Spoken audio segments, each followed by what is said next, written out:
Sono Maddalena Ianniti ed è per me un piacere presentarvi i servizi presenti in questo episodio. Iniziamo con la dottoressa Assunta Cuffaro, professionista della salute mentale, che condivide la sua esperienza e i suoi preziosi consigli. A seguire vi proponiamo i momenti salienti dell'evento Burgers and Whisky organizzato dal CIBPA. Successivamente un'intervista con Giulia Zanon che ci parla della sua iniziativa Home Circles pensata per sostenere le giovani famiglie. Visiteremo poi le Belle Arti con Lucia a Alloggia e presenteremo uno speciale con il Coro di Villa Marconi. E infine Trina Costantini Powell ci porterà un annuncio riguardante la cerimonia dell'alza bandiera organizzata dall'NCIC, cioè il Congresso Nazionale degli Italo-Canadesi, e da Villa Marconi, che si terrà il 4 giugno. Enjoy the show, buona visione. Cari amici, cari telespettatori, benvenuti oggi a un segmento veramente molto importante, perché quando parliamo della signora che abbiamo qui, vedete che è veramente un segmento molto importante, vedete anche che una cosa serve a tutte le famiglie. Oggi vogliamo presentare una grande signora nella comunità italiana ad Ottawa, la signora Assunta Cuffaro, che io lascio il microfono a te, parlaci di Assunta oggi. Grazie, è un piacere per essere qua oggi e di essere con voi. Per dirti un po' di me, posso iniziare con la mia formazione. Ho studiato per 15 anni, la mia educazione è involta in un dottorato in educazione con una specializzazione in psychopedagogy. Ma anche at the master's level, I did all the coursework in counseling, which has allowed me to secure a license to practice with the Canadian Counseling and Psychotherapy Association. So I currently have a private practice, but have been fortunate and privileged to have worked with Health Canada, specialized corporate services during COVID, and in that capacity ho avuto il piacere di lavorare con molte persone della comunità fra tutti gli anni e su dei casi molto interessanti. È un tipo di lavoro che per me è come una vocazione, è una passione veramente. Dunque questo è un lato di me, sono una zia, sono involto in certo punto volontario nella comunità italiana canadese e questo è in brevetà un po' su me. Ok, puoi riassumere queste cose in inglese perché abbiamo anche dei amici Sì, che parlano certo, l'inglese. con piacere. So my formal education technically involves about 15 years of education. I secured a doctorate in education with a specialization in psychopedagogy. I also have a certification in management, conflict resolution, and I have a license to practice in Ontario with the Canadian Counseling and Psychotherapy Association. One of my greatest joys was working with Health Canada in corporate specialized services, and they hired me through my private practice. During COVID, I had the pleasure of working with many members in the community, children and all adults. Everything you can possibly think of, I would almost conclude I've seen at that period in time. Despite what Canada was going through or the world was going through, it was a perfect opportunity to have touch time with cases that otherwise I wouldn't. And let me say, they're not just cases, they're human beings. I particularly am fond with having worked with a lot of children and adolescents with special needs in particular, where a lot of my publications when I was a university professor in New York State on tenure track revolved around. So. Molto bene, adesso andiamo, prima di parlare di tante malattie, perché certamente dobbiamo ospitare lei in diverse puntate, perché i suoi argomenti sono tanti e veramente non lo possiamo finire in una puntata, dobbiamo farci un po' disturbiamo di venire qua più di una volta e facciamo tante puntate. La prima cosa, vogliamo fare delle sedute di consultazione. Sì. E questa è la cosa più importante, perché la gente delle volte ha paura di andare a parlare delle cose psicologiche o Certo. delle cose Parlaci di questo, della seduta di consultazione. Certo, allora punto d'arrivo in un effetto di rendere la persona tranquilla e confortabile, sempre sono aperta per rispondere alle questioni che una persona ha e soprattutto la confidenzialità è la prometto.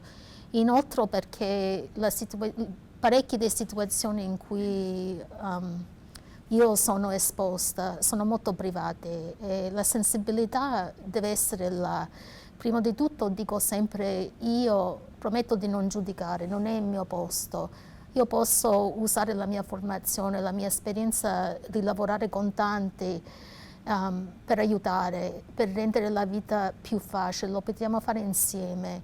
Allora durante una consultazione non è che io dirigo quello che la persona dice o non dice, io sono là per ascoltare, per aiutare e con tutto quello in me che io ho per aiutare, faccio per aiutare. Non posso pensare di una situazione in cui una persona non si sentiva a suo agio e io veramente al cuore mi sento bene che si riguardano verso a me come una persona calda. Parecchie volte dicono le persone che la accettano come sì, si sentono a suo agio, mi dicono quando partono non si sentono giudicate, che è un aiuto, sempre con obiettivo clinico, obiettivo sulla formazione in cui è là, però di essere sensibile, di non giudicare e ricevere la persona dov'è, aiuta molto. Perché queste persone odiano uno che gli dà informazioni, dai questo, fai quello, fai quell'altro, vogliono sentire in modo più dolce, più accettabile. Insomma. Sì, non aiuta per dire a una persona, anche ai bambini, tu devi fare questo, tu devi fare quello. Io devo rispettare il fatto che l'esperienza appartiene alla persona, al bambino. Io sono là per camminare sulla strada, per capire, per aiutare. Certo ci sono cose che hanno vissuto una famiglia, arriva un'altra famiglia e perché io sono nella posizione di essere esposto a varie famiglie si vede la stessa cosa che si presenta, con la realtà che ci sono le cose individuali in ogni famiglia, ogni persona, ma pure per dire I value what you have to say. I want to hear your voice. It's important. I don't want to shut you down. I want to work with you to arrive to a place where you don't suffer as much, when you can work on what it is that's bothering you to lead a happy and joyful life. And this is particularly rewarding work. I often say, and I do mean it, it's a vocation. Very early on when I decided to study in this area, the 15 years of education that's required, many would say, why didn't you go into another field? And I can't explain another way than it simply feels like a vocation.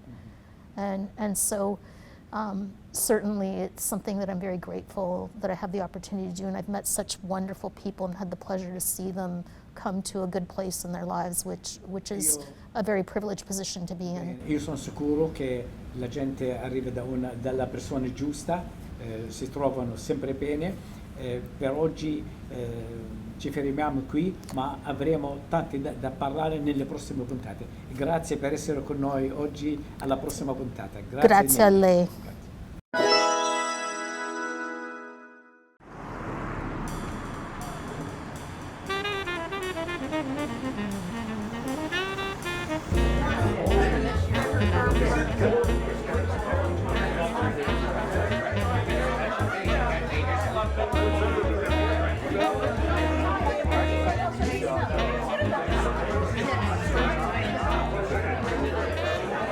My name is Lucia, and I'm the current CIBPA Ottawa president. And I prepared a whole political speech for you tonight. No, I didn't.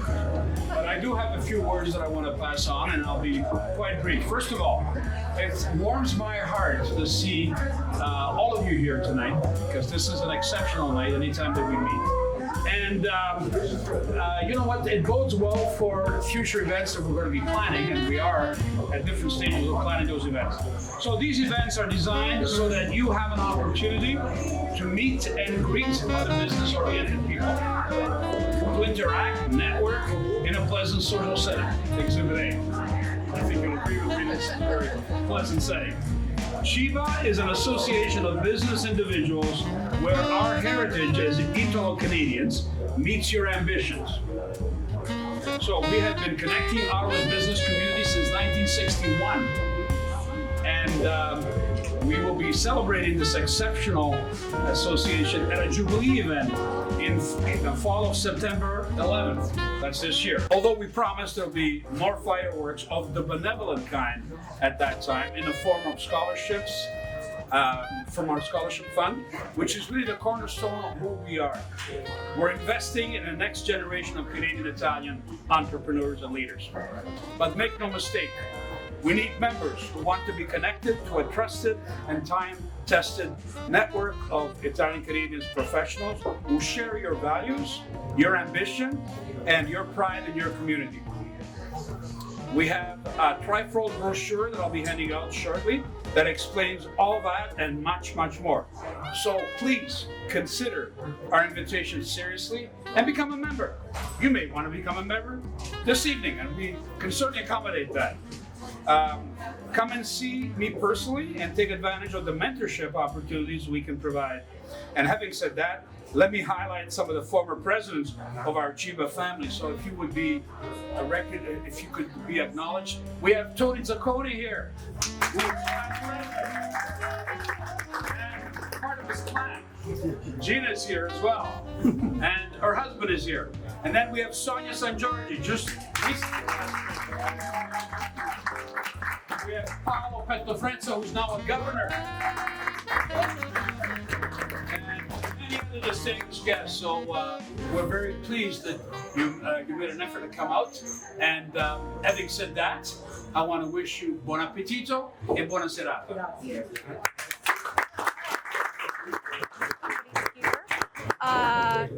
Burgers and whiskey, so we're looking forward to that.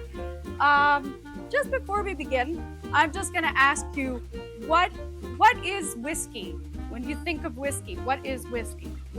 Anybody has a guess? Absolutely, it's a grain alcohol. So it's a grain. It's using water, yeast. It's made with some type of bourbon cask. And it's barrel in oak fermented barrel. And so you're asked, how is the whiskey made? So you have your grain, and so you could use your malted barley, your wheat, your corn, millet, quinoa. You have all kinds now that can be used. And that is crushed. And the crushing is called gritting. And from the grit, we add the warm water, and that's called mashing. And that solid, all those solids are removed, and it creates a sugar. From that sugar that's extracted, the sugar that's left behind is called the wort. Then the yeast added to sugar is fermented. The sugar converts into alcohol, carbon dioxide, which formulates into the containers. And at that point, the alcohol level is at 5.1 to 7. And it's at a liquid stage, and it's captured. And all the formulas, all the nice flavors come out, the compounds. It's transformed into the oak barrels, and from there, you get your lovely whiskey. Distillery in Ontario, it's completely Canadian. It's double oak barrel. It's fermented for 3 years and then double oaked in the oak barrels for an extra 3 years. So that's where you get your fruitiness, you get your vanilla flavors in it. It's excellent. Hi everyone, it's Sonia San Giorgi from Oggi Ottawa. We're here at the Rose Bowl on Preston, and we are here for a CIBPA Ottawa event, and we have Nick Lucido here, who is the current president. Nick, nice to see you. Hi, Sonia. Good to see you again. So, Nick, tell us what event we're here for tonight. Okay, this event is a networking event that brings business people, or at least business-minded people together to interact, socialize, and share common interests, as well as be together as part of the association that we belong to, both Sonia and I belong to, and that is the Canadian Italian Business Association.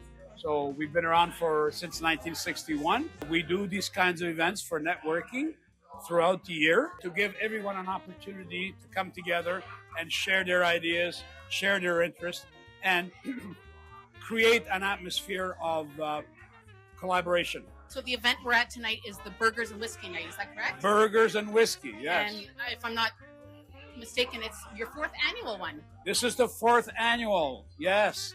Yeah. And one of the more popular events that we run during the year. As I said, there'll be more.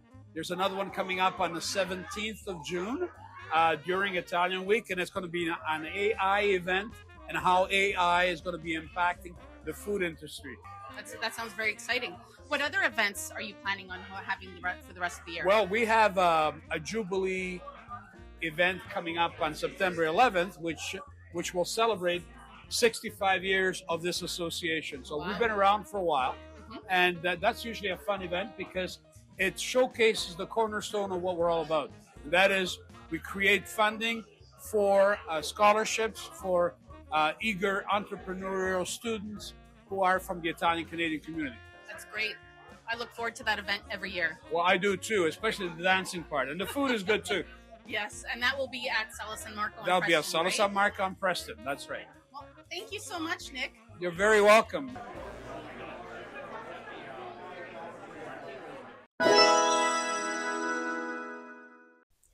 Sono qui oggi con Giulia Zanon, una giovane italo-canadese, mamma di una bambina di 2 anni, con un background in educazione. Ha vissuto in Italia e in altre parti del mondo e adesso è tornato a Ottawa e ha portato con lei delle nuove iniziative per le famiglie, per creare una buona connessione. Allora, Giulia, ci puoi spiegare per favore un po' di più? Prima di tutto, grazie Mariana per avermi qui e darmi l'opportunità di parlare di queste iniziative che sono così vicino al mio cuore. Allora, tutto è iniziato da quando sono diventata mamma. Come hai detto, io non sono nuova mamma e io uscivo sempre con lei e stavo cercando di trovare posti, spazi dove io potevo connettermi più profondamente con le mamme, con le famiglie, però facevo fatica a trovare questi spazi. E allora pensavo a me stessa, perché non inizio e perché non provo a crearli me stessa? E la cosa è che io non voglio crearli da sola, cioè mi piacerebbe tanto co-crearli con le altre mamme, perché così loro anche possono contribuire e aggiungere i loro doni e talenti anche. E stavo facendo un po' di ricerca, no? Ho chiesto questa idea in un post su Facebook, in un gruppo di homeschooling, e io avevo una risposta di più di 100 mamme che erano entusiastiche e interessate. Allora ho detto, perfetto, no? E ho iniziato a creare questi spazi che si chiamano home circles. E l'idea è di sentirsi a casa ovunque dove ci troviamo e venire insieme a coltivare una connessione più profonda e tramite il gioco, tramite la musica, tramite mangiare insieme, poter condividere e sì, condividere questi momenti speciali e autentici. On top of your home circles, you also have another initiative you started, and it's a storytime series with your daughter. So what inspired this? What's that experience been for you? And how can people watch and join in? Yes, so this is a very, very new project that I've been working on. And so I remember exactly what inspired it. We were reading a library book one time, and it was called You, Me, We, A Story of Peace and Community. And after reading it the first time with Luciana, I was like, wow, that was a really beautiful story. I would love to share this with other people and other families. And then I was like, why don't I record this and make a YouTube playlist on our channel called Story Time with Luciana, and we can do a read aloud, like live together, me and her, and then that way other children or families watching can see her expression when we're turning the pages. And I actually, because I speak Italian with her, so sometimes I'll ask her like, oh, how do you say this word in Italian? So it's also educational. But the whole idea is to cultivate stories that really focus on, you know, community, deeper connections, big feelings and emotions, because these are such important topics and lessons for little ones. And what a better way to help share them than through stories. And then the other thing I actually was inspired with, and we did our first recording this week actually, was a cooking video, like with Luciana as well. So I just opened up a new playlist, and it's called Love Cucina.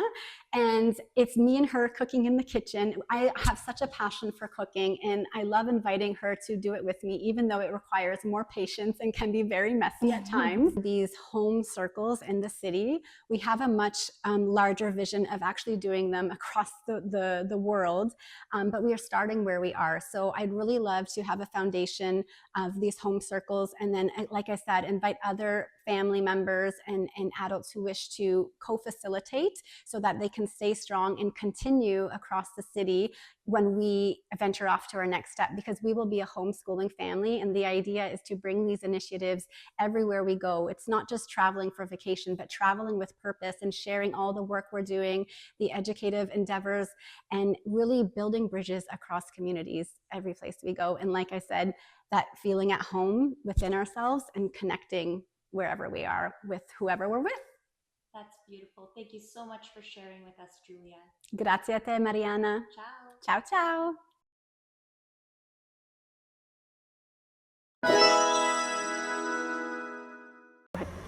Hello, my name is Lucia Alloggia, and you're watching Oggi Ottawa.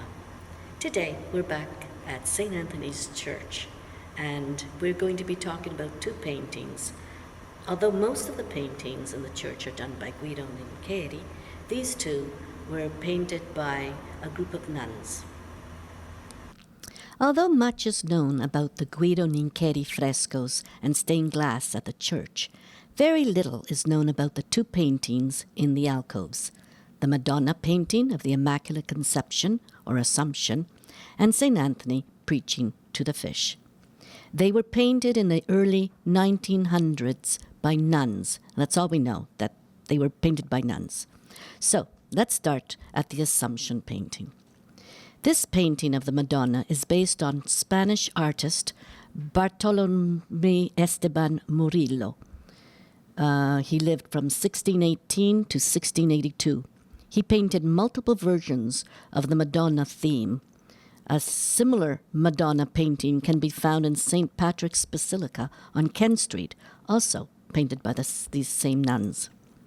Sometime in the 1980s, there were roof problems and considerable damage occurred to the Madonna painting. The area was patched and repainted by a local priest. An art conservation company was called in to examine both paintings, and although I am paraphrasing now, basically they said that there was very little of the original Madonna painting remaining, and most had been covered with plaster and repainted. They did not recommend cleaning and repainting and restoring. They recommended just painting something completely new on canvas and gluing it to the wall to cover the entire surface. And that way it would last for 100+ years and be easier to repair in the future. This is sad because I do remember as a child coming in and looking at the beautiful faces of the cherubs. They are not so beautiful anymore. This painting depicts St. Anthony preaching to the fish. Legend has it that St. Anthony was preaching in Rimini, but no one came to listen to his sermons. So instead, he went to the mouth of the Marecchia River, where it flows into the Adriatic, and started preaching to the fish in the sea. And suddenly, there were thousands of fish, neatly arranged in rows, all pushing their heads through the surface, as if straining to listen to St. Anthony's words.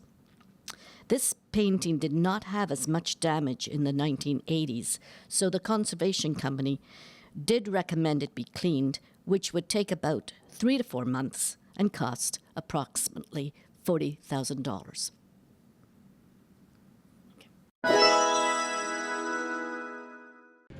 Buongiorno a tutti, come sapete da alcune settimane noi ci troviamo qui a Villa Marconi perché abbiamo l'intenzione, la buona volontà, il desiderio di formare un coro. Questo coro è formato in modo particolare da persone pensionate, però se c'è qualcuno che ha passato i 60 anni e che non è ancora in pensione possiamo anche aiutarlo, va bene?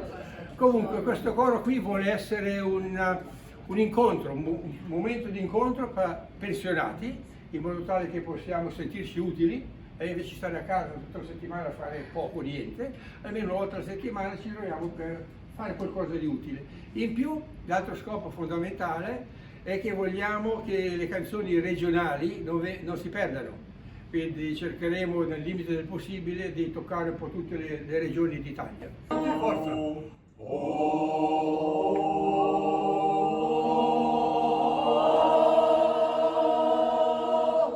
Quindi, se voi vi sentite o sapete di avere una voce intonata, vi invito a venire e possiate aumentare il numero dei partecipanti. Va bene? Quindi vi aspetto. Ciao ciao! Buongiorno, I'm Trina Costantini Powell, and I'm here to talk to you today about a wonderful upcoming ceremony in our community. On Thursday, June the 4th, the National Congress of Italian Canadians, National Capital District, and the Board of Villa Marconi are welcoming you to a beautiful flag raising ceremony out in the parking lot of Villa Marconi, followed by a light refreshments in the Villa Marconi banquet hall. In attendance that day will be His Excellency Ambassador Alessandro Catania, as well as some dignitaries. It'll become very special as well because there will be the Chorale di Villa Marconi opening with the 2 national anthems, followed by some regional songs. We will ask that you RSVP to this event, and we hope for a lovely day celebrated in the community by the community. So please come out and join with us, and we will raise the beautiful flags of both Canada and Italy as we celebrate the 80th anniversary of the Republic of Italy. Thank you. We hope to see you there.